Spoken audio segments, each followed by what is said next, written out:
Vive, tu mejor orientación. Este programa llega a ustedes con el auspicio de... Apúrate, nos cierran el banco. Tranquilo, que el cajero automático siempre está abierto. Pero nos queda lejos. ¡Lejos! Pero si tenemos un punto bebé aquí a la vuelta. ¿Y si nos vamos de viaje? ¡Fácil! ¡Está 24 móvil! O si nos quedamos en casa, lo hacemos desde 24 online. Ya no tienes que multiplicarte para hacer todas tus transacciones. Tenemos más de 5,000 puntos a nivel nacional y soluciones digitales siempre disponibles para ti. Banco Bolivariano, eres lo que nos mueve. Bueno, buenas tardes. Sean todos bienvenidos a Cinema Malecón, el cine de nuestra ciudad. Es un gusto recibirlos en esta tarde, en este conversatorio de qué nos reímos realmente cuando el meme se convierte en agresión, organizado por Fundación Malecón 2000 en alianza con Revista Vive. Un espacio creado para reflexionar sobre uno de los fenómenos más presentes en nuestra vida cotidiana, el humor en la era digital. Agradecemos la presencia de la ciudadanía en general, de medios de comunicación, representantes de instituciones y ciudadanos que hoy nos acompañan para ser parte de esta conversación. Vivimos en una época en la que un meme puede recorrer el mundo en cuestión de segundos. Compartimos videos, bromas e imágenes casi sin detenernos a pensar en el impacto que pueden tener sobre quienes lo reciben. Entonces surgen preguntas importantes. ¿Cuándo una broma deja de ser divertida? ¿Dónde termina el humor y comienza la agresión? ¿Cómo influyen las redes sociales en la forma en la cual nos relacionamos? ¿Qué consecuencias pueden tener las burlas constantemente en la salud mental, especialmente de nuestros niños, adolescentes y jóvenes? Con el conversatorio de qué nos reímos realmente cuando el meme se convierte en agresión, buscamos abrir un diálogo respetuoso entre especialistas, comunicadores y ciudadanía para comprender mejor los límites del humor, promover la empatía y reflexionar sobre la responsabilidad que todos tenemos al crear, compartir o reaccionar frente a contenidos digitales. No se trata de dejar de reír, sino de preguntar de qué nos reímos realmente, por qué nos reímos y cuál puede ser el impacto de esa risa en la vida de otras personas. Para conducir este diálogo nos acompaña Arcadio Arosemena, director de la revista Vive, quien ha sido fotógrafo, editor, periodista, con una destacada trayectoria en medios de comunicación y proyectos editoriales. Le damos una cordial bienvenida. Gracias, Karen. Y en esta tarde, antes de empezar, contamos también con un panel multidisciplinario que va a aportar distintas perspectivas sobre el tema. Tenemos a María del Carmen Rodrigo, psicóloga clínica humanista, activista por la salud mental y fundadora de Tómate con Calma.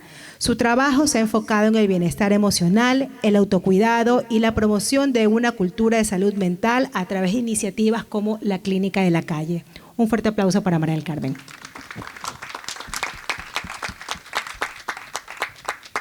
Christian Young, psicólogo clínico con amplia experiencia en educación y desarrollo humano.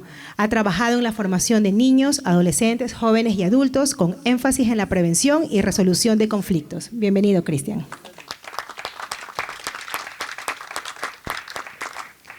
Felipe Guzmán, psicólogo clínico, docente universitario y especialista en consejería en salud mental, psicoterapia y ética aplicada. Su experiencia permitirá analizar el impacto emocional y social del entorno digital. Es un gusto tenerte acá, Felipe.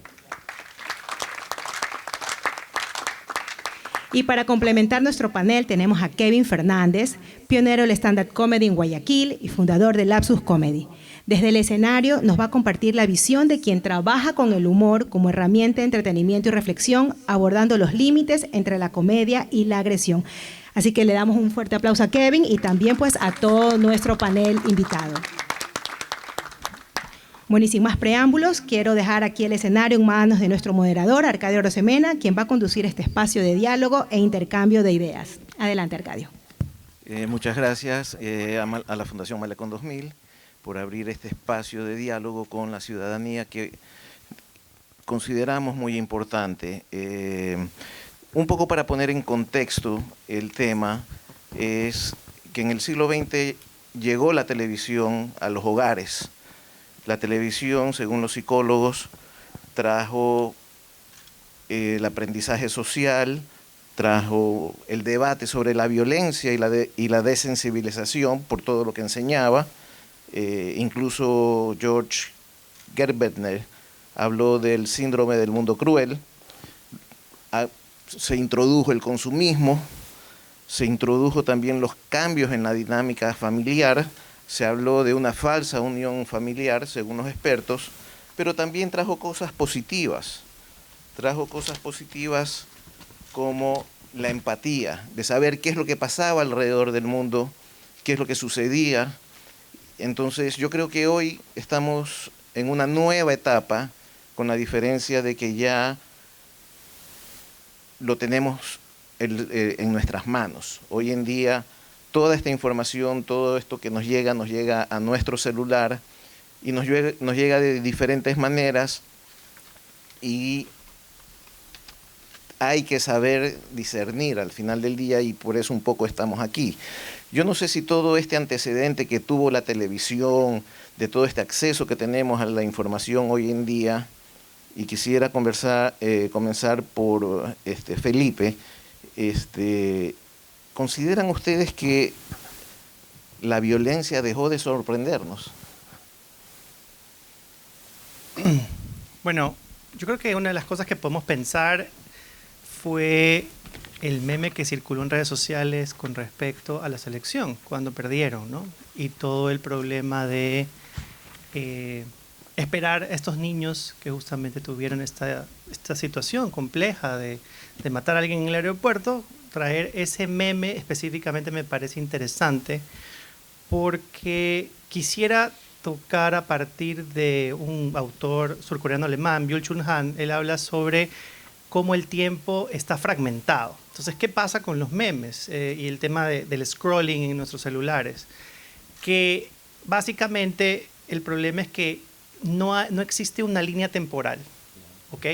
Y al no haber una línea temporal no existe un inicio y un fin y un antes y un después. Entonces simplemente son fragmentos de tiempo que van pasando y no tenemos, o por los celulares y el tema del scrolling, se nos afecta esta capacidad como de preguntarnos, porque la dopamina está en tensión todo el tiempo, no estamos en esta tensión necesaria. Entonces, la primera cosa yo te diría, en parte sí. O sea, yo creo que el problema es que ni siquiera nos preguntamos por qué un meme es un problema, sino que nos reímos. Y generalmente pasa que cuando nos sentimos así, la pregunta que nos tenemos que hacer es ¿por qué me estoy riendo? ¿O qué es lo que se conecta conmigo para que esto, que es un ejercicio primero de violencia, pero también de racismo, ¿no? de por medio, está vinculándose conmigo? ¿Cómo me vinculo con esta experiencia a partir del meme, que se vuelve violento, pero se vuelve también de risa, y una risa que además no tengo conciencia de ella como tal? Me parece que por ahí podríamos abrir un poco el debate. Marca. Yo vuelvo a la pregunta, si nos hemos insensibilizado frente a la violencia, y considero completamente válido el punto de Felipe. Perdemos el antes y el después, y automáticamente, como el algoritmo está hecho para generar dopamina y estar conectados todo el tiempo, dejamos de cuestionarnos. También quiero aportarle a ese punto, desde mi punto de vista, que cuando estás expuesto constantemente a violencia, la pregunta que te queda es ¿cómo salgo de aquí? ¿Cómo puedo hacer algo con todo esto que me rodea? Y muchas veces el humor sirve como respuesta y como protección. De repente, Kevin, puedes ampliar un poco más este punto. Ahorita. Por supuesto. Okay. Sí, bienvenido. Sí, la risa vendrá a ser la válvula de escape, ¿no? El humor para muchos de nosotros es una forma bueno, en mi caso como comediante es una forma de vida, pero para la gente el humor sirve como válvula, como ya decía, como válvula de escape, también sirve para señalar, el humor sirve para señalar esto está mal, yo un poco, quizás voy a lanzarla ahí para la polémica, pero yo un poco creo que a diferencia de si la violencia o el meme, yo no creo un poco en los límites del humor. Nosotros nos podemos reír absolutamente de todo, podemos hacer chistes de todo, podemos hacer memes de todo. El problema está en el receptor sería el problema, ¿no? Entonces, la persona y ahí la diferencia en mi caso como comediante, yo cuando lanzo un chiste, yo recibo del público la risa. Al ser un meme, al estar detrás de una pantalla, esa risa se puede transformar tal vez, quizás pudieran ser los likes, quizás pudieran ser los compartidos, pero o el comentario, pero en mi caso, al yo hacer un chiste y no recibir nada a cambio, no recibir risas por el chiste, sé que ahí hay un límite, sé que ahí hay una línea. El problema está en cuando este meme se fue y el creador del meme, porque vio que tiene muchos likes, cree que es chistoso. ¿Y el tipo de público? Y el público decide qué es lo chistoso y qué no es lo chistoso. ¿Y el tipo de público no incide en el tipo de risas o de chistes que vas a utilizar? Sí incide claro, sí incide, porque hay cosas que la gente se va a reír más o menos, o van a decir a este comediante, me gusta más este comediante o me gusta más este otro comediante porque correcto, me conecto más con él o me conecto más con el otro. Me doy cuenta también entonces que hay que resaltar que hay distintos tipos de público también. Es decir, a todos no nos hace reír lo mismo porque cada persona también tiene criterios. Entonces, dependiendo del nivel de educación, de complejidad que tengan las audiencias, estas también son conductas que intervienen en este acto de reírnos. Hoy por hoy, una noticia violenta puede darle la vuelta al mundo, como lo dijo la persona que abría este panel, y le puede darle la vuelta al mundo en segundos, pero también esas noticias compiten por segundo con nuestra atención. Y ahí es donde yo quiero ser psicólogo en este momento, porque tal vez a todos ustedes, los que estamos aquí sentados, ¿cuántas veces le dijeron, hey, ponme atención, tú que te estás rascando la cabeza? Y entonces el profesor te dijo, tú al de allá, y te sorprendieron. La atención es un trabajo que tiene nuestra mente, que tiene minutos y a veces segundos para poder ser captada o no. Eso hacen los memes. Sí. Eso es lo que buscan las personas cuando generan memes, captar esta atención. Y estas noticias violentas compiten por quién capta la atención. Y luego, como la noticia violenta no es vendible así nomás, aparecen otras formas de tomar eso y conectarlo con otro elemento. Eso en nuestra cabeza es hacer como que dos argumentos busquen un nexo entre sí y de ahí surge la risa. Yo quería decir algo que arrancó, por ejemplo, cuando arrancaste con lo de la televisión. La televisión tenía horarios, ¿verdad? En donde decía, esto lo pueden ver los chicos, esto no lo pueden ver, esto es familiar, esto no es familiar, a diferencia de ahora que es automático. Pero aún así sí creo que podemos ganarle al algoritmo. Nosotros sí podemos ganarle al algoritmo. No sé si les ha pasado, se las lanzo ahí, pero no sé si les ha pasado que, por ejemplo, viene alguien súper emocionado y te dice, oye, ¿viste el meme te salió a ti la señora que canta? Y tú, no tengo idea de qué señora que canta me estás hablando. Los algoritmos sí son diferentes. ¿Y qué pasa cuando no sé de quién están hablando? Sí, me siento fuera, pero le puedes ganar al algoritmo si estamos hablando de violencia, digamos. En este caso de yo pudiera hacer mi algoritmo menos violento, lo pudiera hacer. ¿Cómo? Dándole likes, compartiendo cosas que sean... Pero también también nos escuchan. Entonces, tu celular, de repente, que te escucha la conversación, también te saca ese... Está bien. Podemos decir ahorita memes de ositos cariñositos, memes de ositos cariñositos, memes de ositos... O sea que el problema no ha sido el meme, sino los celulares. Cambiemos el nombre de este conversatorio. No necesariamente, y sí, no nos vayamos antes de... Y efectivamente... siempre, y que un poco allá iba mi pregunta siguiente, es, al final del día, como tú bien lo apuntas, antes habían los horarios, hoy no. Sí. ¿Cómo construimos o qué hacemos nosotros para poder controlar esto? Porque al final del día, hoy en día el que tiene el poder es el que tiene el celular y es el que decide. Correcto. Entonces, la pregunta es hacia dónde vamos, María del Carmen, o sea, hacia dónde vamos y cómo podemos nosotros, los que son padres como padres, los que son jóvenes como jóvenes, cómo podemos ayudarlos o cómo pueden ellos ayudarse a definir y a decidir qué ver y qué no ver. A pensar que hay una respuesta correcta es inválido. O sea, tenemos que tener claro que hay muchas formas de protegernos de las cosas que tenemos alrededor.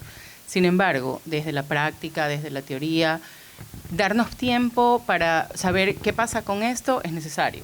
Tener un horario, una estructura de vida, saber que nos tenemos que dormir a tal hora y que nos tenemos que levantar a tal hora, que tenemos que cumplir con tales cosas, nos ayuda y nos cuida. Los seres humanos necesitamos una estructura. Lo que decía Kevin, cuidar nuestro algoritmo. Estar atento a lo que decimos o compartimos o damos likes. Todas esas son formas de cuidarnos. Si tuviera que responder específicamente para los padres, el ejemplo. La mejor cosa que puede dar un padre a su hijo es el ejemplo. Y, por ejemplo, si yo veo que mi hijo está jugando a que va a matar a alguien, o sea, sí, pero no. Cuando yo era chiquita, qué lindo jugar a matar a alguien, pero en este momento no es nada lindo.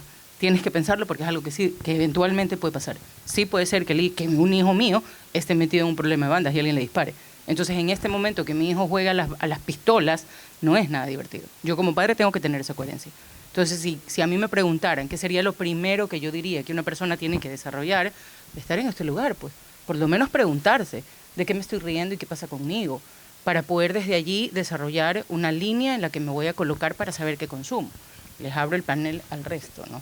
Yo quería hacer una puntualización para Cristian. O sea, ¿tú qué efectos crees que sobre la manera que se educan a los hijos? Uy, nos metimos en la grande. A ver, la educación es una frase súper gigante y la podemos aterrizar a muchas cosas. A las personas que pasan aquí de los 40 años, levanten la mano, por favor. Personas que pasan de los 40 años. Uy, hay bastantes. ¿Se acuerdan cuando alguien se caía y estábamos jugando y alguien se caía? ¿Qué hacíamos todos los demás cuando alguien se caía? Nos reíamos. Nos reíamos. Muy bien, ese es el prólogo de los memes actuales. Exactamente. De repente. Sí. ¿Y qué nos decían cuando nos reíamos porque alguien se caía? ¿Qué nos decían? A ver, gente, nadie se cayó. Que se pare. No pasa nada. No pasa nada. ¿Y qué te decían a ti, al que te estabas riendo de tu amiguito que se caía? Oh, qué mal, ¿cómo haces eso? Y la mamá te decía, mijito, eso no se hace. Pobrecito el amigo, había un dale grado la de conciencia. mano. Sí, exacto. Pero mentiras, pues si los papás también se reían. Entonces, no quiero entrar en la educación como la planteaba Hegel o cualquiera de ellos, no. Quiero entrar en la educación que se da en el día a día, porque la educación no es otra cosa que el pasar una conducta de una generación a otra generación y entiéndase conducta como cualquier cosa que hacemos los seres humanos para poder interactuar entre nosotros o con nosotros mismos. Entonces, esa educación de la cual tú preguntas, Arcadio, está centrada en lo que yo como adulto, o yo como formador, o yo como cualquier persona de la calle considero que está bien o mal.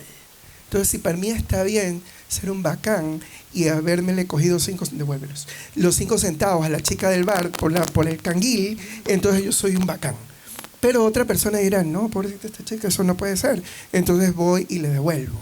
¿Me explico? Entonces, entra un elemento clave, no sé si Felipe por ahí nos puede dar un poco la mano, que tiene que ver con la moral. Entonces, donde vienen las reglas, la ética, donde aparecen las formas que de todas estas conductas yo digo lo que socialmente está bien, lo que socialmente no está bien, y entonces empieza a generarse una línea bajo la cual como sociedad empezamos a trabajar. Entonces, si me río de algo, yo me puedo reír de cualquier cosa, sí, estoy de acuerdo contigo, porque el humor es parte de nuestra estructura mental. Nosotros nos caemos nosotros mismos, nos reímos. Y ojo, es importante también dejar claro que no se trata de que está bien o mal, que muchas veces nos vamos a reír involuntariamente.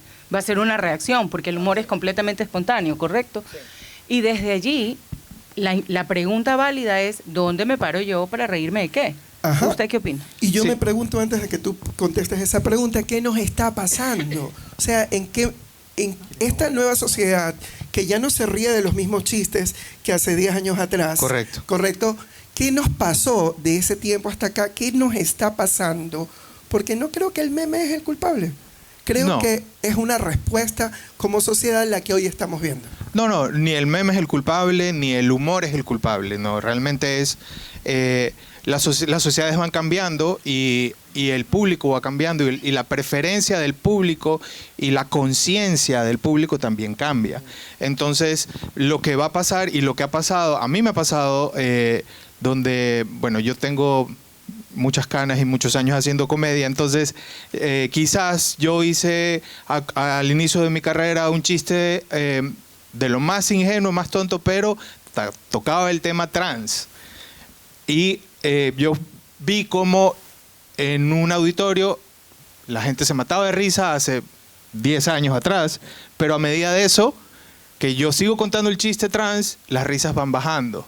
Y entonces significa que hay una conciencia del público y significa que esos temas ya no... Y ojo, y tal vez significa que mi enfoque del chiste está mal. Yo pudiera regresar a reescribir el chiste y hacer que todo esto sea chistoso. Y el relevo generacional, porque por ahí tenemos los que no levantaron la mano, que no tienen sobre los 40, sino que tienen entre los 20 y los 30. Levanten la mano, por favor. Ahí tenemos gente que puso cara de qué está hablando este tipo. Yo sí, no se ríe de los amigos. Claro. Y entonces hoy por hoy el tipo de chiste cambia. Sí. Ahora, también es importante tener en cuenta el tema de la colectividad, o sea, de la sensación colectiva. Ya decía Aristóteles que somos animales políticos y eso implica dos cosas: capacidad de reconocer que vivimos en sociedad y que por lo tanto hay un conjunto de normas, un conjunto de leyes, un conjunto de estructuras que obviamente nos habitan o en las que habitamos, pero también por otro lado hay una real necesidad de conexión. Entonces yo creo que el tema también va, o desde la ética va, en cómo nosotros nos conectamos entre nosotros. El problema, y lo pongo más a nivel de Ecuador, por ejemplo, me parece que una de las cosas que nos hace mucha falta es ese tema del tejido social, es decir, una estructura que nos ayude a sentirnos ecuatorianos, no solo cuando vamos al mundial, por favor. Eso es lo que, o sea, es importante entenderlo, porque en el momento en que nosotros vamos al mundial y todo el mundo se paraliza por el tema del mundial y Ecuador va a jugar, todos somos ecuatorianos y tenemos la camiseta amarilla, ¿ya? Pero una vez que se termine el partido... O una vez que pierden. Negros de miércoles, ¿no? Entonces empezamos con todo este tema de cómo no somos capaces de reconocer la experiencia del otro. Y aquí me parece importante cómo eso nos... Pero también la incomodidad de sentir que el otro me confronta. Entonces eso también tiene mucho que ver con el meme y la violencia. Y tiene mucho que ver también con lo que cada uno puede soportar. Porque si yo no puedo sostener el malestar que me causa saber que mi equipo perdió, porque juega como nunca y pierde como siempre, no voy a poder sostenerlo. Voy a tener que sacarlo del sistema a partir de un chiste. La desconexión de nuestra emoción es supremamente importante. Hoy por hoy los psicólogos vivimos recomendándole a la gente: date cuenta de lo que te está pasando, date cuenta de lo que estás sintiendo. Entonces pierde Ecuador y tengo tanta rabia porque perdió, pero tengo rabia porque aposté, tengo rabia porque el de al lado era colombiano y entonces me empieza a molestar. Y entonces descargo mi rabia contra el hombre ese que no pateó, pues 5 veces pegó en el palo y perdimos. Entonces no perdió el Ecuador, perdí yo. Y en esa individualidad me encuentro que el dolor o la rabia que tengo se convierte en esta respuesta agresiva.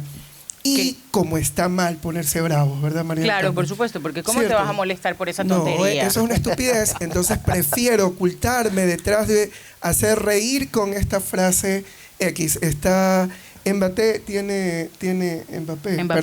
Mbappé ahora mismo está súper cuestionado porque una diputada paraguaya le dijo que a él lo mamantaron con agua de coco y que qué sé yo. Entonces, toda una serie de diplomático, además. Claro, una mujer con cargo diplomático que humilla y sobre todo le dice todo esto porque es negro, ¿no? Exacto. Entonces, y porque se cree francés, dice ella. Y luego ella se siente la ofendida. Entonces, cualquier cosa está bien con tal de que mi rabia salga, pero que nadie se dé cuenta que yo estoy muy molesto.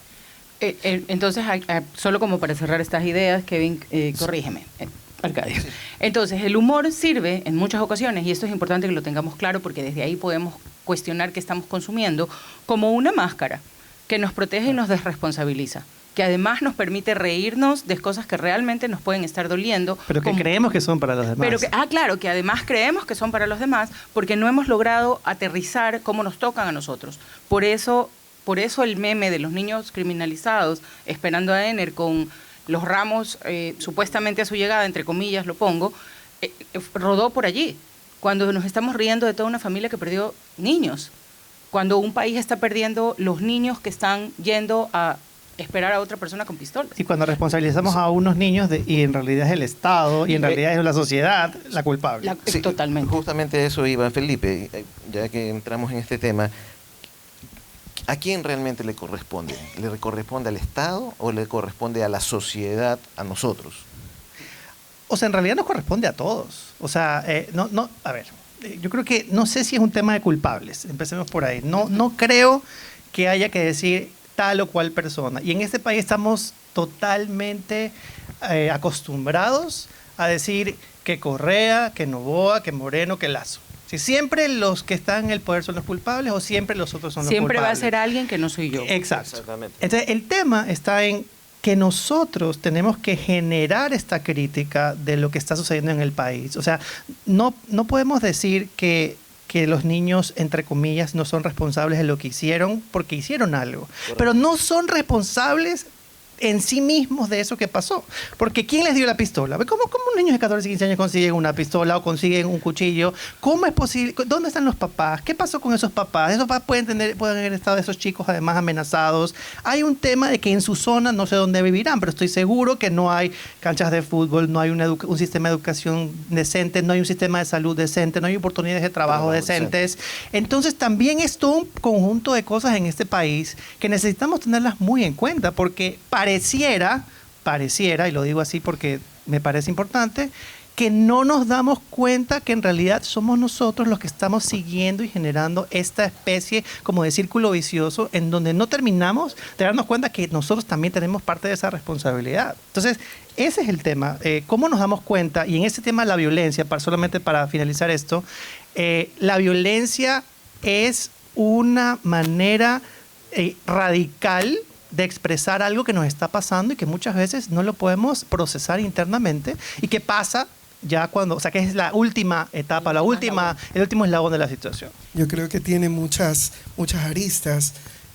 Los educadores, la gente que trabaja hoy en colegios, escuelas, universidades, tienen una grave responsabilidad que no la tenían hace 20 años. Antes usted le daba la clase a los chicos y el chico iba a su casa y hacía la tarea. Y si no hacía la tarea, ¿a quién usted le reclamaba? A los papás. Porque se supone que ya en la casa usted está bajo el gobierno de los papás. Hoy los papás vienen a reclamarle al profesor que por qué le mandó tarea. Esas cosas están pasando. Están invertidos completamente. Entonces el profesor que tiene 40 chicos en un salón de clase dice, bueno, pues entonces hagan la tarea aquí en el colegio y váyanse a la casa. Entonces no tienen nada que hacer en la casa. Y lo mejor es, como tampoco los quiero tener yo, váyase para la calle. Y ahí los tenemos, criándose en medio de muchas cosas. Y aparecerán, pues, porque miles de personas que tomarán el lugar de los que forman, porque a nosotros nos forma cualquier cosa, por si acaso. Cualquier cosa nos forma. Ahorita ustedes están aquí, estoy seguro que salen de aquí y van a empezar a hablar de los memes, de que la responsabilidad social y de toda la cosa, porque estos espacios son formativos. Pero también es formativo cuando vas en el bus y escuchas al uno que se ganó la plata de esta manera y entonces echas para ahí al lado y entonces entras a la red y ves a la chica que está en 1000 lugares paradisíacos vendiendo choripanes, qué sé yo, no, eso no venden. Bueno, y ganando dinero de alguna forma. Entonces, todo esto aprende y yo digo, yo también quiero aprender a viajar un poco, ¿no? Pero es que justamente entonces, ahí, solo para terminar la idea, entonces, ¿cómo la educación se vuelve una arista que no necesariamente tiene un nombre y un apellido, sino que se vuelve como una responsabilidad total de la misma sociedad? Porque el ecuatoriano educa de una manera diferente que cualquier otra persona. Y lo vemos cuando podemos tener intercambios con otros seres humanos de otras partes del mundo. Y entonces decimos, no, pero en mi país no hace esto, pero en mi país sí. Entonces, la responsabilidad de la formación de las personas es algo que no solamente cae sobre el Estado, cae sobre las familias, cae sobre la iglesia, cae sobre el aparato educativo, la universidad, los colegios. La esquina, el señor que vende el pan, tiene una función formativa en cada uno de nosotros, aunque no nos demos cuenta. Y ahí justamente aparece un concepto que creo que es importante mencionar, que es el concepto de la autoconciencia y el concepto de ciudadanía. y el concepto de los deberes civiles. Porque yo como civil tengo que tener claro la influencia que puedo tener en otra persona. Yo como civil tengo que cuestionar qué está pasando con los candidatos que están por lanzarse ahora en estas elecciones que movieron. Y así tengo que tener claro que el país funciona porque yo vivo aquí. Entonces yo algo desde mi lugar debo poder hacer, debo poder cuestionar. Sí, con respecto al meme, yo como civil, sería no compartirlo. Exactamente. Esa sería una forma de compartir, sería no compartirlo. A mí ese meme me llegó en el chat de los compañeros de colegio. Lo mandó alguien pensando que iba a ser muy chistoso. Tuvo 0 respuestas, 0. Nadie puso ni emoji, nada. Alguien después mandó el de Ener que decía, no todo está perdido, todavía hay chance para perder contra Alemania. Y ese tuvo respuesta. Entonces, creería que esa es nuestra forma de... Exacto, desde mi lugar. Desde mi lugar, ¿cómo puedo hacer? Y ojo, es lindo el ejemplo que nos pone Kevin, gracias, porque Kevin dice, hubo 0 respuesta, y también podía haber una respuesta que cuestionara. Sí. Realmente nos parece gracioso. Sí. Yo estuve en un chat, en cambio, en el que llegó el meme, y todos saltamos, pues, ¿no? De ahí nació esta idea del conversatorio. Porque cada uno desde su lugar, ahí en esa silla azul, con su teléfono, puede hacer cosas. Y esa es un poco la idea y la propuesta del conversatorio. No es venir a formarnos, a escuchar y seguir pasivamente, porque eso es una de las dolencias que tiene el país. Y desde allí también el humor se ha vuelto esto que decía Kevin, ¿no? Un like, un comentario. Claro. Ahora, pero también, sí. No sé, disculpa que te interrumpa, solamente esto. El Ecuador ha tenido procesos violentos, especialmente el tema de los presidentes. Pues ustedes se acuerdan a fines de los 90, muchos de ustedes no nacían, pero hay un tema en donde también la violencia se vuelve el último recurso.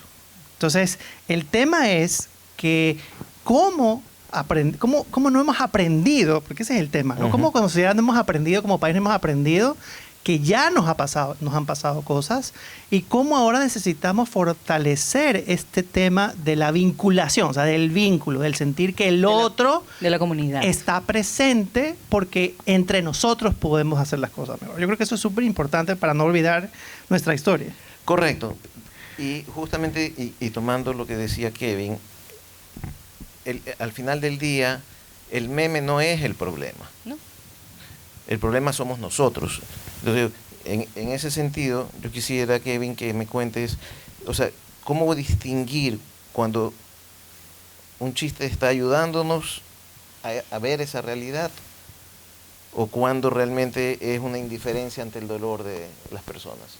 Ok, realmente uno cuando escribe, hacer stand-up es humor de autor, ¿no? Uno escribe acerca de sus vivencias, uno escribe acerca de lo que a mí me pasa, lo que yo vi, lo que yo sentí, y realmente hay como diferentes estilos, tipos y formas de hacer reír. No existe una.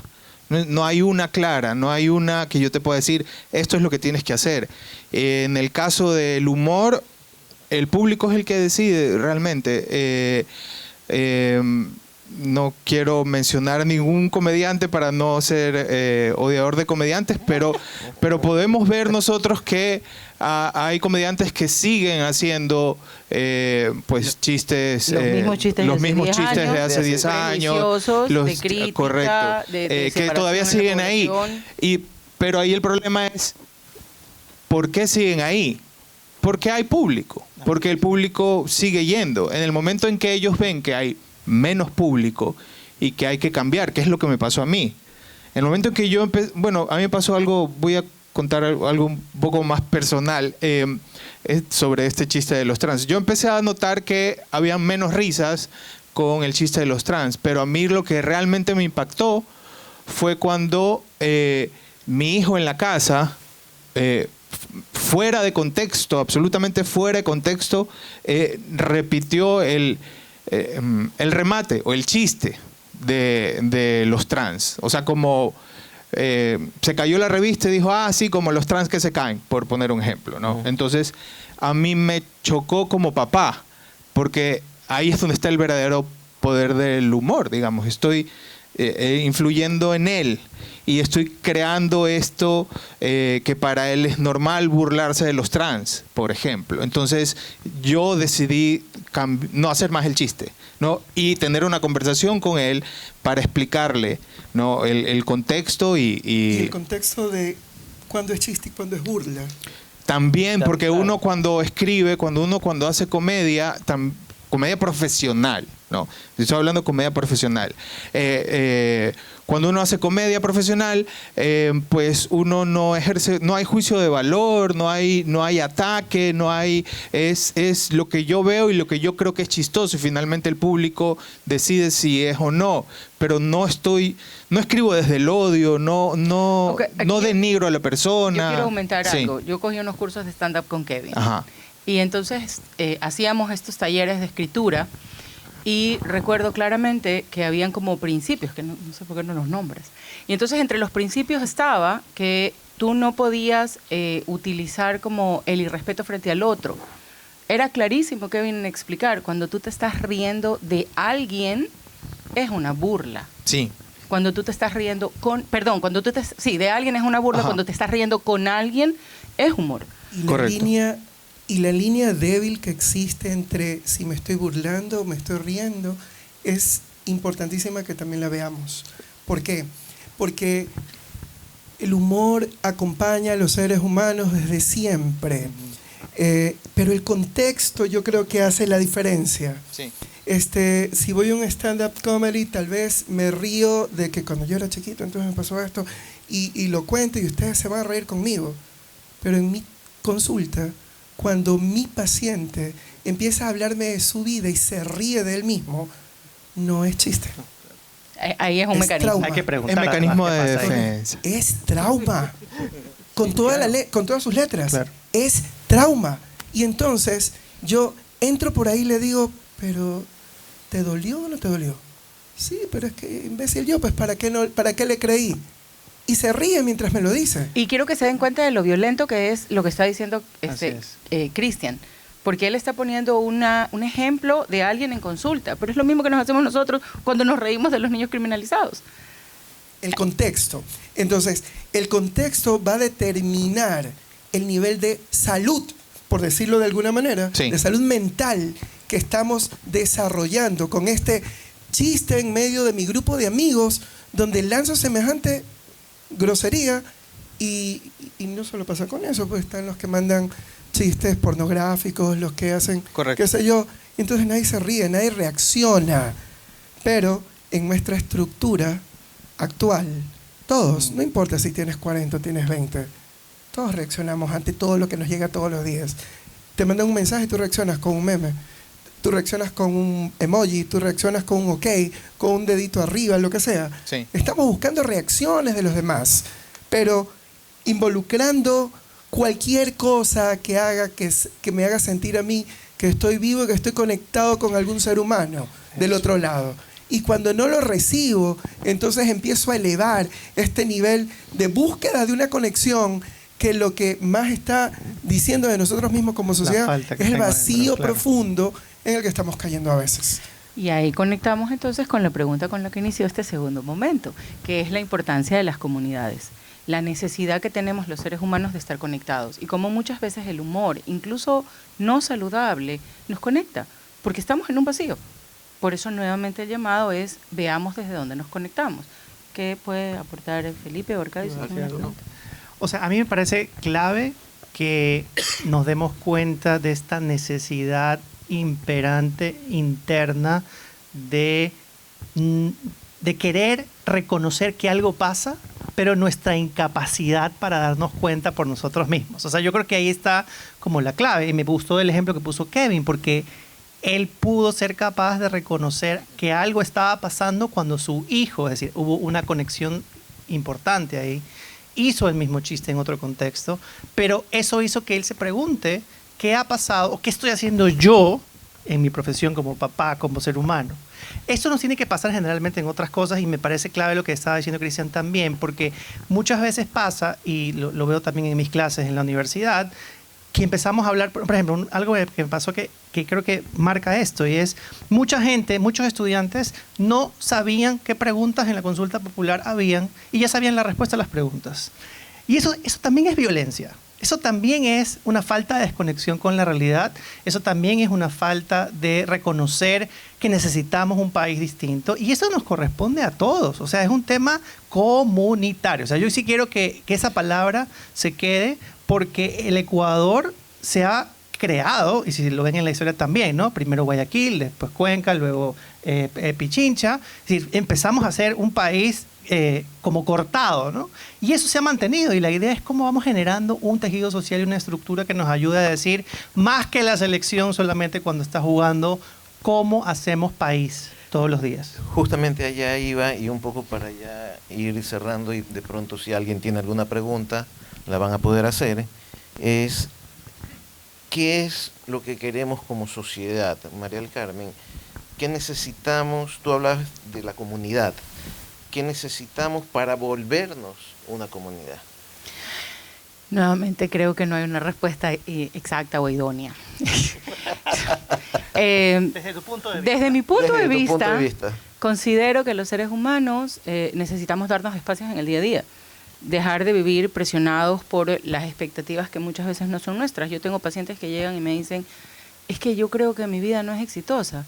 Y desde mi punto de vista lo tiene todo. Claro. Y no cruza por si se siente feliz o no, cruza porque es que el carro de al lado, del vecino, es más bacán que el de él. Entonces creo que cuestionar qué me estoy pidiendo, cuestionar por qué estoy viviendo tan rápido y dejar espacios para el encuentro de un café con una amiga, o para contemplar los arbolitos, o para hacer esa llamada a mis amigos en la mañanita y decir, oye, que tengas un excelente día, son cosas que podemos hacer desde la individualidad para crear comunidad. Porque también me parece utópico pensar en una gran comunidad unida. O sea, tenemos que dar baby step, o sea, pasito a pasito. Claro. Cristian, ¿tú crees que debemos empezar a conversar al interior, en la familia? Tú eres académico, en el aula universitaria. ¿Qué es lo que se debe comenzar a conversar? Conversar en las familias es una falta de respeto, por si acaso. Y eso no existe. Esas familias se extinguieron. Porque comemos y tenemos un celular aquí, el papá, la mamá, si es que papá y mamá, no, obviamente. Comemos a la hora que comemos y estamos entre amigos, tomándonos algo, estamos... Comer sin celular es una manera de conectar.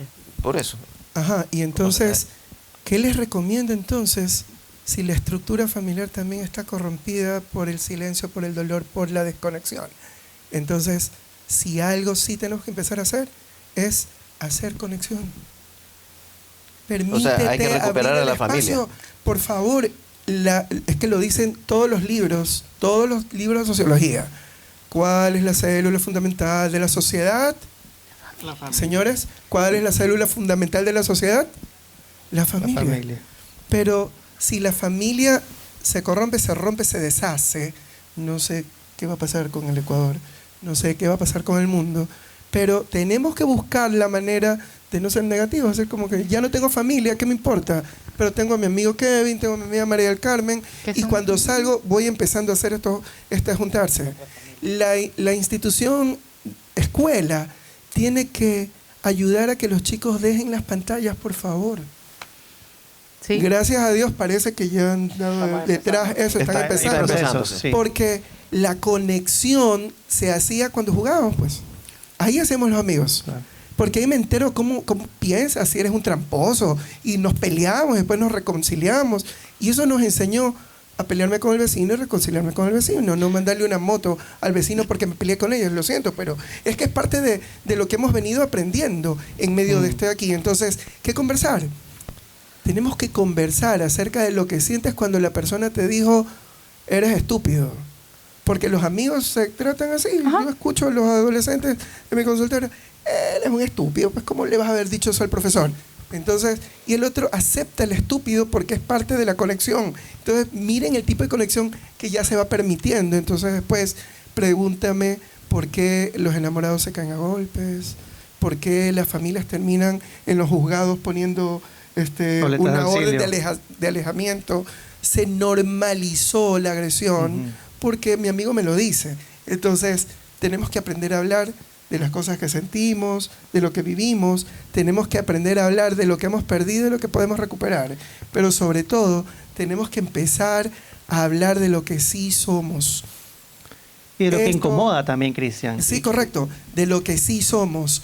Ojo, no está bien ni mal la sociedad, no está bien ni mal ni el meme, eso ya lo habíamos dicho. El meme no es otra cosa que un espejo. El otro no es más que un espejo. Cuando yo me molesto con alguien, lo que estoy viendo en ese alguien es aquello que yo no puedo decir de mí mismo y que me molesta tanto y por eso le tiro piedras al otro y tal. De eso tenemos que hablar en las casas, entre amigos. Hagan comunidades, hagan chats. En los chats. Allí en esos chats, cuando te manden ese meme, di cuánto te molesta o cuánto te duele o cuánto te humilla o cuánto te ofende esto que estás haciendo, y díselo a tus amigos sin temor de perderlos, porque creo que va a fundamentar muchísimo más ese tipo de comunidades que se crean a través de los de WhatsApp. Comentarnos algo. Sí, yo tengo la solución que los psicólogos no tienen. Yo los invito a ir todos los miércoles. Hay micrófono abierto de stand-up comedy. Todos pueden ir. Podemos reírnos de todo. ¿Dónde? Todos pueden participar si ustedes se creen chistosos, si se quieren defogarse. Y es una forma de conectar. Ajá, correcto. Es una forma de conectarse y pueden pararse frente a un micrófono y tratar de hacer reír a la gente. O si no, descubrir su comediante local favorito. Entonces, ¿a dónde es eso? Los miércoles vamos a cambiar de sede, así que no puedo decir. Pero pueden seguir @lapsuscomedy. Ahí está toda la información. Hay 10 comediantes, 20 comediantes de la ciudad, de diferentes lugares, así que ahí están. Pero este tema de ser irreverente, ¿puede ayudar realmente?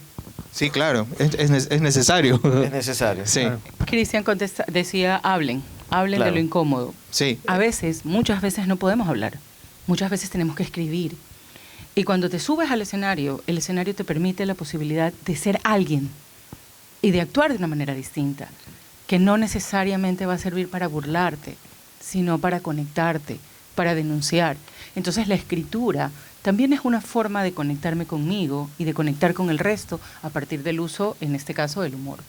Entonces la propuesta de Kevin es completamente válida, igual que la de Cristian, simplemente quiero amplificarlas. ¿Felipe? Yo solamente diría algo para finalizar un poco esta parte, y es, estamos en una era de hiperproductividad, ¿ok? Entonces, una de las cosas que pasa con este capitalismo voraz o toda esta vorágine, digamos, de que si no hacemos algo, incluso en las vacaciones la gente trabaja, incluso en los tiempos libres algo está sucediendo o algo tengo que hacer porque tengo esa sensación de que si no soy productivo no funciono o no está bien. Entonces yo creo que ahí hay que generar esto que estaban diciendo mis compañeros, es decir, más bien cómo reconozco que esa hiperactividad no me permite conectar, no me permite el encuentro, no me permite la capacidad de estar con otros. Estar con otros en el sentido de que no tengo que estar haciendo algo concreto, sino la capacidad de poder estar presente, que eso es algo que nos hace mucha falta, y lo decía Aristóteles, pero también lo dice este autor que me gusta mucho, que es este surcoreano alemán, Byung-Chul Han. Nos hace falta la capacidad de contemplar, y contemplar es simplemente sentarnos en la arena de la playa y ver qué pasa, y estar allí, ¿no? Y dejarnos como, ¿cómo se llama? Como llevar por qué pasa, sin tener que decir, esto o aquello, no sé qué, sino como esta capacidad que decía Cristian y también que lo decía Kevin, de poder como captar lo que nos va pasando en el interior. Hay un filósofo nuevo, por si acaso, que es así moderno, que esto me lo contó mi esposa, por cierto, y que es no hacer nada. Cristian Castro, en una entrevista que le hicieron en la televisión, él dijo, bueno, ¿y usted cuando termina los conciertos qué hace? Nada. Pero ¿y qué? ¿No se va a ver? No, nada. O sea, esa desconexión, o sea, hacer nada. Hacer nada, quedarme. Aprender a quedarme o aprender a estar. Porque si siempre estoy en todos lados, ¿cómo me encuentro? Y esa nada es la escuela de la creatividad, por si acaso. Así es. Cuando estás haciendo nada, aprendes a hacer todo. Parece mentira. pero mientras más ocupados estamos, menos pensando estamos, menos críticos somos, menos productivos. Menos creativos. Ya para finalizar, la pregunta del millón es, ¿qué sociedad queremos? Felipe creo que tiene... Mira, no sé, yo te digo algo, ¿ya? Yo quisiera simplemente una sociedad, mejor dicho, ni siquiera una sociedad.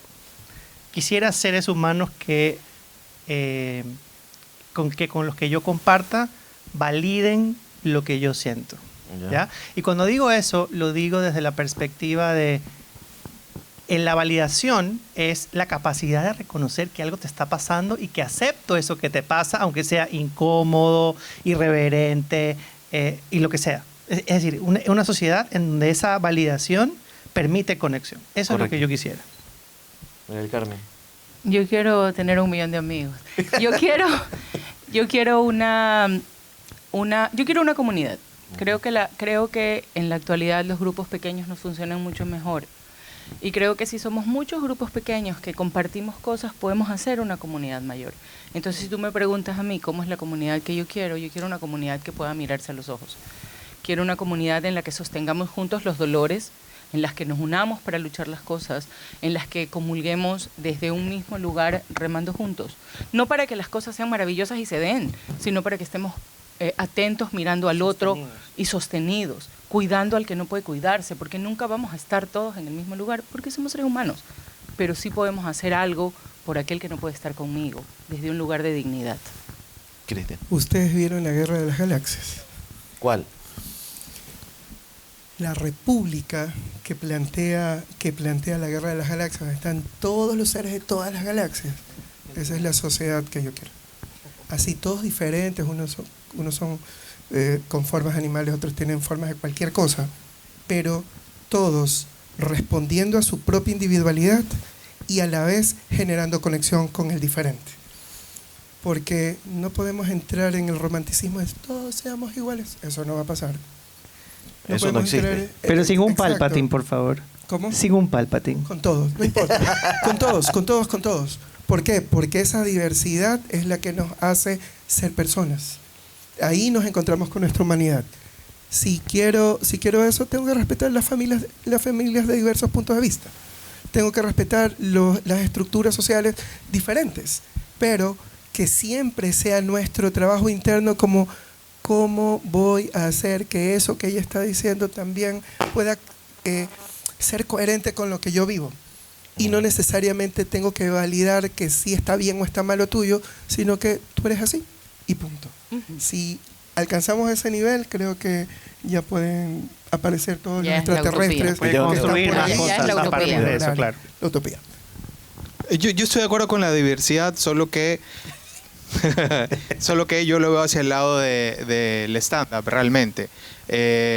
Yo quisiera que haya más comediantes mujeres, quisiera que haya más comediantes gays, quisiera que haya más comediantes trans, que haya uno trans, no hay, ¿no? La mayoría son héteros, entonces quisiera tener esa diversidad en la comedia, en donde cada uno tiene pues su voz, su espacio, su forma de hacer reír. Me encantaría poder ver, ya como grupo llevamos 9 años, me encantaría poder ver que podamos tener absolutamente de todos, ¿no? Yo siento a veces que los comediantes son como Pokémones, como, ya tengo el afroecuatoriano, bien, ya lo tengo, ya hay uno, pero quisiera más, quisiera tener todos. Entonces, por mi lado, sí, la diversidad en la comedia me gustaría que haya.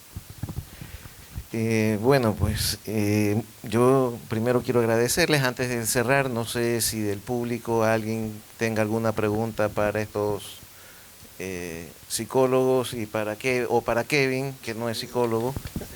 Psicólogo de la risa. Él es memólogo. Chistólogo. Él es chistólogo. ¿Alguna pregunta? Tan Por tímidos favor, todos no todos al mismo Pueden tiempo. comenzar No el todos stand-up al mismo aquí, tiempo, ¿ah? Sí. Una pregunta. Allá tenemos una pregunta, 2.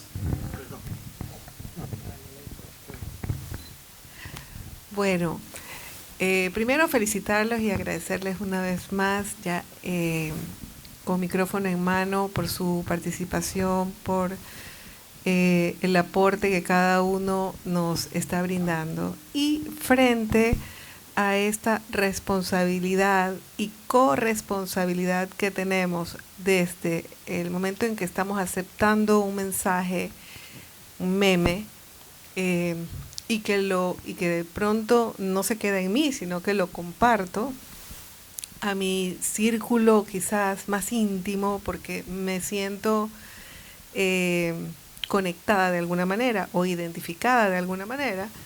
Creo que también podemos no solo quedarnos en el mira esto, sino que aportar con una idea, aportar hasta dónde es permisible que nos podamos reír de una situación que no debe causar risa. Creo que hay que ser generosos en el momento que compartimos un contenido de estos y decir, hay límites, y este sería este límite. Y en el caso de los que producen memes, así como hablábamos de que no existe censura, creo que podemos decir advertencia. Esto es un chiste de tal y tal categoría, pero no es para que se lo tomen literal. O sea, se pueden hacer cosas sencillas y tan básicas, desde, tal vez no en el meme, pero sí en el caption. O sea, hay muchas formas de, si bien eso no se puede considerar como algo que se puede subir a que sea una ley, pero sí creo que es responsabilidad de cada uno cómo maneja ese tipo de contenidos. Ahí lo interesante que se comparte desde lo que usted nos pone en este encuentro es que ese meme va hacia nuestra propia naturaleza. Como ya dijimos, no podemos dejar de reírnos. Nos reímos, me levanto, me golpeo la rodilla y digo, me dolió.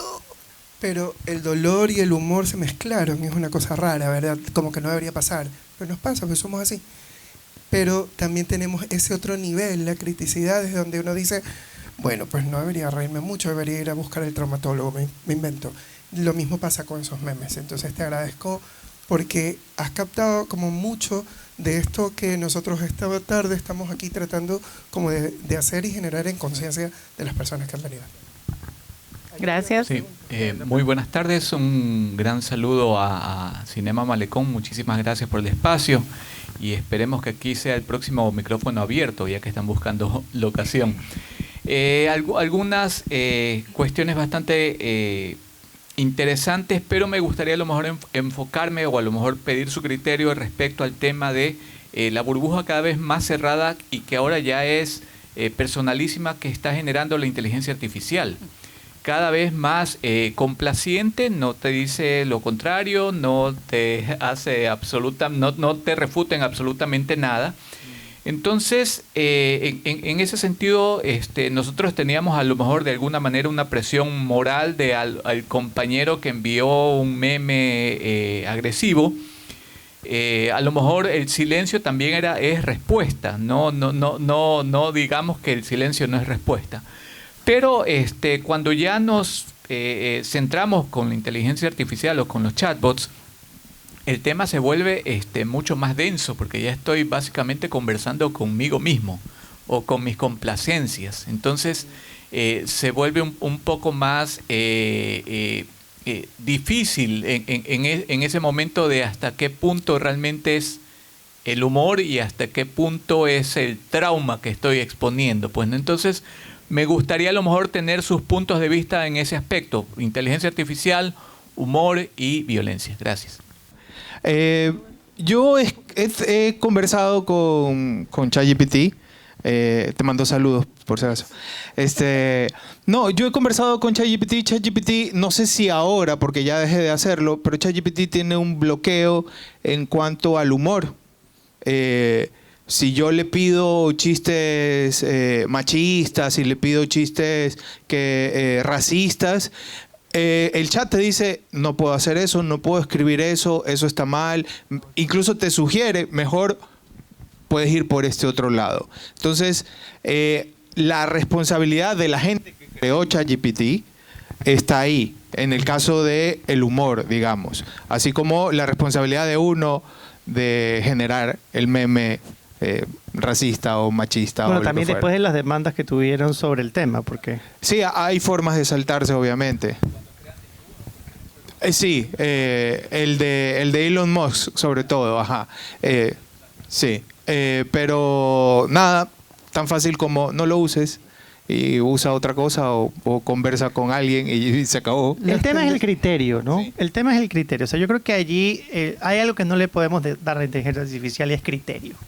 Es decir, ella no puede decidir sobre nosotros en cuanto a cómo nosotros queremos interactuar con ellos. Es súper importante tener en cuenta que somos nosotros en los prompts los que le damos esa facultad, ¿ya? Entonces, que nos puede sugerir cosas, que es verdad que en las nuevas, digamos, en las nuevas actualizaciones de tanto ChatGPT como Claude, como Gemini o como otras inteligencias artificiales, hay más restricciones, sí. Pero, por ejemplo, si tú pones, el otro día, no me acuerdo que estábamos haciendo con un trabajo y una persona que estaba trabajando con leyes decía, ayúdame con este tema de un abuso sexual de un menor, por ejemplo. Entonces, claro, ahí sí cogía ChatGPT y te decía, esto no lo puedes tratar. Temas de leyes o temas de... Porque esto puede ser, digamos, difícil o es un tema complejo. Pero si tú le dices, por ejemplo, esto es para un trabajo universitario porque necesito para mi clase de código penal, no sé qué, claro, tú eres más inteligente y coges y le cambias el criterio. Entonces la cosa es,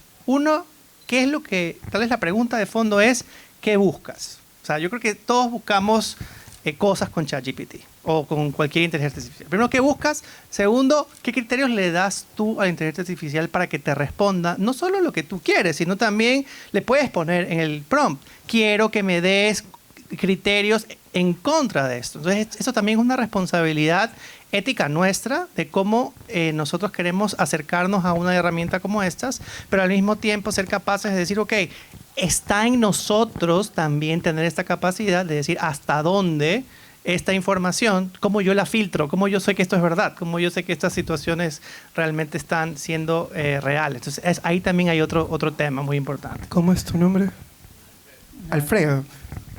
Me quedo con tu pregunta de la burbuja que se crea. Ajá, la caja de eco.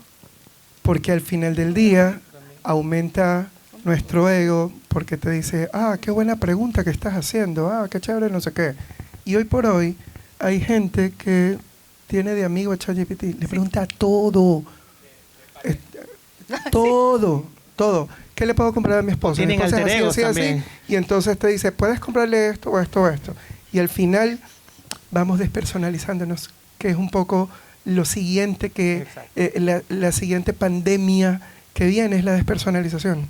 Entonces le estamos cediendo nuestra capacidad de pensar, de crear y de hacer al algoritmo. El algoritmo no está aprendiendo nada. El algoritmo solo está buscando estadísticamente y dándonos respuestas varias que nos van quitando el nivel de criterio y que nosotros recibimos y consumimos como nada. Es como un pez en una pecera. Ahí está la burbuja hecha. Nos echan un poquito de comida y creemos que es el mar. Muy pronto se nos va a haber olvidado cómo era el mundo y solo nos quedaremos puestos como en estas películas futuristas. De allí que este conversatorio también es un grito de auxilio hacia la criticidad de las personas. Esa es una herencia de nuestra evolución. Nuestra cabeza no era como la tenemos ahora. Era más pequeña, más achatada. Y este lóbulo que tenemos aquí al frente, la frente, la hemos desarrollado en los últimos 100.000 años. Y esta es la que nos dio la capacidad de discriminar si la luna decía no sé qué cosa, podíamos sembrar, y si esta estrella estaba aquí, entonces estaba en determinada parte del mundo. Cuando todo surgía de nuestro aprendizaje, hoy el hombre busca nuevos aprendizajes. No voy a demonizar la inteligencia artificial, pero recordemos que es artificial, no es la natural. Y también debemos rescatar la nuestra. Listo. ¿Alguna otra pregunta? ¿Alguna otra pregunta? Allá hay una pregunta. Buenas tardes con todos. Me permito felicitar al panel integrado el día de hoy. Tenemos psicólogos, tenemos académicos, comediantes. Faltó un abogado nada más. Invitado cuando desea, seguramente. Es evidente que dentro de este tema existe un gran vacío legal y una falta de manejo por parte del Estado para controlar este tipo de acoso en redes sociales. Mi pregunta va dirigida, bueno, si bien no son abogados, pero sí desde el punto de vista de psicología clínica tal vez, si ustedes consideran pertinente que el Estado regule, así como lo está haciendo México, por ejemplo, que está regulando las redes sociales para tratar de controlar el tipo de acoso a las minorías. Antes de que hablen los psicólogos, yo quisiera hablar desde el punto de vista comunicacional. Bien. Realmente sí es importante una regulación, ¿no? Obviamente hay que poner límites para saber expresar,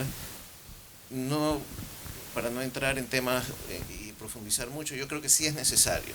Obviamente hay que saber quién hace esa ley, porque ya pasamos una ley que todavía está vigente y que es bien complicada para los medios de comunicación, pero sí debe existir una regulación. Bueno, Australia, si no me equivoco, ha hecho baneó las redes sociales para menores de 16 años. O sea, hizo un corte muy complicado y legalmente lo pudo hacer porque hubo mucho apoyo de los gobiernos de diferentes estados en Australia. Y parte de eso tiene que ver con dos cosas. Primero, el cyberbullying, que es algo muy complejo. O sea, eso es un tema que además, si bien deja ciertos rastros, hay formas en que los adolescentes han encontrado para que no haya rastros de las cosas que hacen. Entonces eso, por ejemplo, tiene que ser regulado desde allí, la primera cosa. Y lo otro es el tema de cómo la información o cómo el hecho violento, que no necesariamente tiene que ver con el cyberbullying, pero lo que tiene que ver con los comentarios o las publicaciones que no son teledirigidas a ciertas personas, pero que la gente sabe y lo ubica como que son para ellos, o los diferentes grupos, por ejemplo, no sé si ustedes conocen la manósfera, ¿no? Este tema de cómo están ciertos hombres que se sienten mal porque no pueden tener una experiencia de pareja, y entonces hay todo un conjunto de situaciones donde el machismo, la incapacidad de conectividad y el hecho de que además hay una sistematización de la degradación a la mujer por muchos temas y cómo eso se maneja a través de las redes sociales. Es decir, hay muchos temas que a nivel de las redes, si tú no las controlas, desde el efecto que pueden tener, primero. Segundo, desde el control que necesitamos con los adolescentes, no por quitar el acceso, sino cómo aprendemos juntos, padres, hijos, compañeros, a manejar las redes sociales de una determinada manera y a manejar el hecho de que necesitamos sobre todo crear comunidad. Entonces el problema con todas estas cosas es, yo diría que sí hay que hacer una regulación. Creo que no es un tema solo legal, creo que no es un tema solo de leyes, es un tema de comunicadores, es un tema de psicólogos, es un tema de educadores, de antropólogos y es un tema también de la gente que maneja otras cosas como la tecnología, ¿cierto?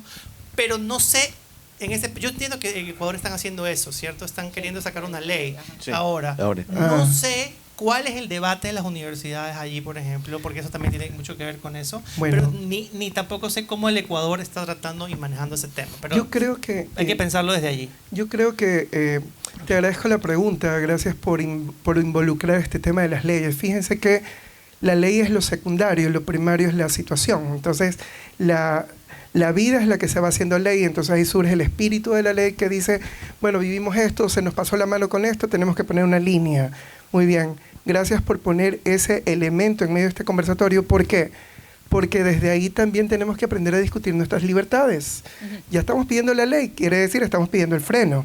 Entonces, luego el ser humano tiene que aprender a saber qué hacer con su propia libertad. Y entonces, sí, por supuesto que es necesario, porque necesitamos cubrir y proteger los desmanes que se dan y que son evidentes. Tenemos en el área de educación las denuncias de los chicos que se han suicidado, de las chicas que han sido vulneradas, de las familias que han sido destrozadas por todas estas redes sueltas y tal, que viene hablándose ya de mucho tiempo, y que hoy, al tenor de este conversatorio, lo que estamos proponiendo es cómo generemos un nivel de responsabilidad. Y esa responsabilidad nos va a llevar hacia una línea que nos va a marcar como sociedad para ir avanzando también dentro de un marco de respeto entre todos. Yo creo que eso es lo valioso de ir como proponiendo que esa ley pues pueda surgir, pero sobre todo desde todos los sectores de la población para que responda también a todas las necesidades que tenemos. ¿Kevin? No. Kevin y yo estamos Bueno, pues, ¿alguna pregunta más? Bueno, pues muy agradecidos con todos. Felipe, María del Carmen, Cristian, Kevin, gracias por acompañarnos a todos. Y el video, por si acaso, lo vamos a subir próximamente a las redes sociales de Cinema Malecón, de Revista Vive y de los psicólogos, si es que ellos lo desean. Lo comparten y pueden seguirnos y compartirlo, porque lo que nos interesa justamente es que este mensaje llegue a la mayor cantidad de gente. Comencemos a crear esas comunidades de las que hablamos y vamos caminando así adelante. Bueno, yo me sumo a las palabras de Arcadio y bueno, él ya agradeció a todo nuestro gran panel, a María del Carmen, a Felipe, a Cristian y a Kevin. Y yo también te quiero agradecer a ti, Arcadio, por haber moderado este espacio y bueno, también a todos ustedes por habernos acompañado. A veces sabemos que es un poco complicado sacar este tiempo de nuestras agendas para poder dedicarnos a poder hablar de los temas importantes. Y creo que es muy valioso este aprendizaje que tenemos. Así que bueno, espero que esta conversación nos pueda invitar a reflexionar sobre el papel que cada uno desempeña en los entornos digitales y sobre cómo el humor también puede ser una herramienta para construir respeto, empatía y convivencia. Así que en nombre de la Fundación Malecón 2000, de Cinema Malecón y de Revista Vive, pues también con quien hemos realizado en alianza este espacio, les agradecemos su participación. Los invitamos a seguirnos en nuestras redes sociales, en @Malecón 2000, en Cinema Malecón, para que puedan seguir todas las actividades educativas y culturales pues, que desarrollamos aquí en estos espacios. Si tienen ideas de otros tipos de conversatorios que les gustaría abordar, pues encantado, puedes escuchar sus sugerencias. Así que bueno, muchísimas gracias y buenas tardes a todos. Vive, tu mejor orientación. Este programa llega a ustedes con el auspicio de